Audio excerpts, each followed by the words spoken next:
Good morning. तो आज सुबह उठते ही मैंने नॉर्थ बंगाल के एक हिस्टोरिकल जगह को विजिट करने का प्लान किया। तो मैं जल्दी से जल्दी फ्रेशन अप होके अपना स्किन केयर रूटीन स्टार्ट कर दिया।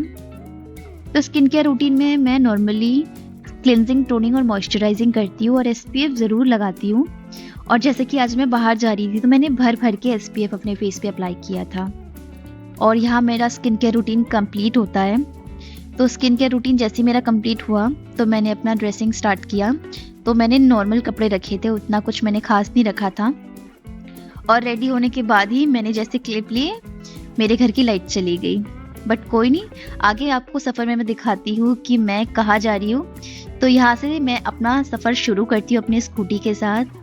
तो चलो मैं अब आपको बताती हूँ कि मैं कहाँ जा रही हूँ। मैं जा रही हूँ कूच बिहार के फेमस राजबाड़ी में। तो यहाँ की बहुत सारी चीज़ें खास है, जहाँ से कूच बिहार का राजबाड़ी एक फेमस है, जो कि 51,309 वर्ग फुट में फैला हुआ है। और वहाँ के जो राजा थे, सबसे बड़े राजा विश्व सिंह नारायण और उनके बेटे को नर नारायण जी को माना जाता है कि वहाँ के सबसे बड़े राजा थे। उन्होंने सबसे लंबा समय मतलब शासन किया। तो लीजिए, बात करते करते हम पहुँच चुके हैं कूच बिहार के मेन गेट पे।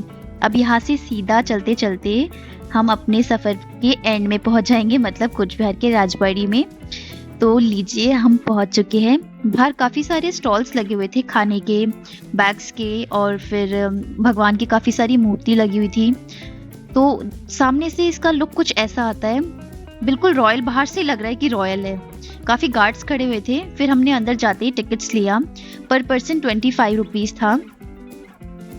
तो हम सीधा अब चले गए अंदर की तरफ। तो ये काफ़ी ज़्यादा, मतलब देख पा रहे हैं अब कितना बड़ा है, दूर से काफ़ी डिस्टेंस लग रहा है। तो हम आइडिया लगा चुके हैं कि कितना बड़ा हो सकता है। धीरे धीरे चलते चलते हम बात करते करते पहुंच गए। और यहाँ के जो लास्ट राजा थे, जगत द्रिपेंद्र, तो उन्होंने 7 साल यहाँ पे राज किया था। और उनको क्रिकेट काफ़ी ज़्यादा पसंद था। और ये वैसे क्रिकेट मुझे भी बहुत ज़्यादा पसंद है। तो यहाँ डिस्कस करते करते राजा जी के बारे में हम लोग उन्हीं की नगरी में, उन्हीं के घर में पहुंच गए, मतलब उनके पैलेस में पहुंच गए। तो यहाँ अब मैंने एंट्री कर ली है। एंट्री करते ही काफ़ी ज़्यादा रॉयल लुक आ रहा था। काफ़ी बड़े बड़े गेट थे, बिल्कुल राजघराने जैसे। तो राजघराना ही है ये, यहाँ का सिंबल है कूच बिहार की राजबाड़ी का सिंबल है ये 2 हाथी। और इन्होंने, मतलब राजा जी के जितने भी ऐतिहासिक चीज़ें थी, यहाँ के घर, उनके मकान, उनका स्टार्टिंग, मतलब कैसे नींव रखी गई, सब कुछ उन्होंने कैप्चर करके इसके अंदर सजा के रखा हुआ है, ताकि बाहर का कोई भी विजिटर या टूरिस्ट आए तो सारी ऐतिहासिक चीज़ें अपना देख पाए। कूच बिहार की सारी चीज़ें उन लोगों ने इकट्ठा कर करके यहाँ पे रखा हुआ है। यहाँ का रेलवे स्टेशन पहले कैसा था, कैसा नहीं है। तो ये है एक हाथी का, रियल हाथी का स्कल। तो ये देख के मैं थोड़ी डर गई और मैं सीधा इन लकड़ियों की सीढ़ी से मैं ऊपर चढ़ गई।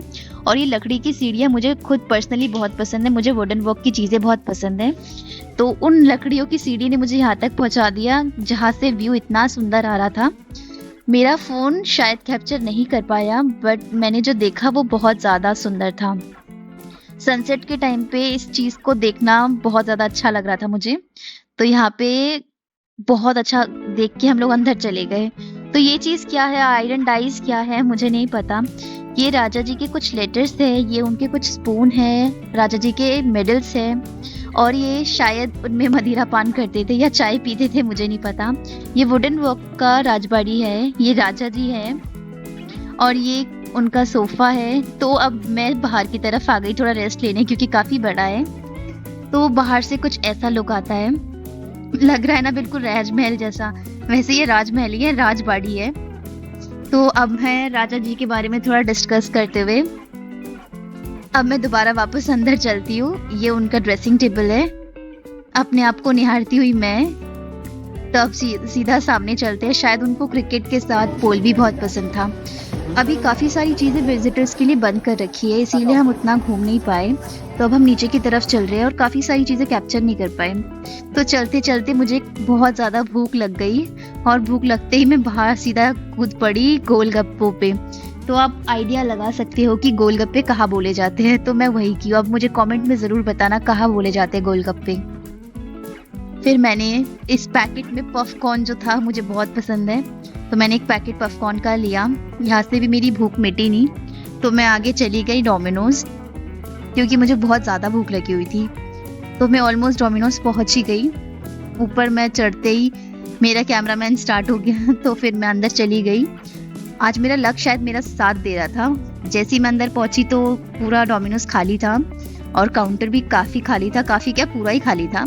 तो मैं सीधा काउंटर पे जाके मैंने ऑर्डर दिया और ऑर्डर देते ही उन्होंने मुझे थोड़ा वेट करने के लिए बोला।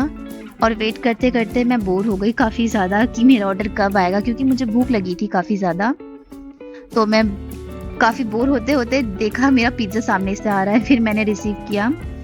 फिर मैंने काफ़ी सारी चीज़ें उस पर स्प्रिंकल की, मैंने सीजनिंग ऐड की उसमें कुछ, मैंने ऑरिगैनो भर भर के डाला, फ्री की चीज़ कौन नहीं डालता। फिर मैंने चिली फ्लेक्स डाले उसमें भर भर के। फिर मैंने उसका जैसी बाइट लिया, काफ़ी गर्म था, बिल्कुल फ्रेश बन के आया था, काफ़ी ज़्यादा गर्म था। और जैसी मैंने बाइट लिया मुझे काफ़ी अच्छा लगा, मुंह में गर्म भी लगा, लेकिन मैंने रिएक्ट नहीं किया। तो बस आज का ब्लॉग यही ख़त्म होता है। आई होप आपको मेरा ये ब्लॉग पसंद आया होगा।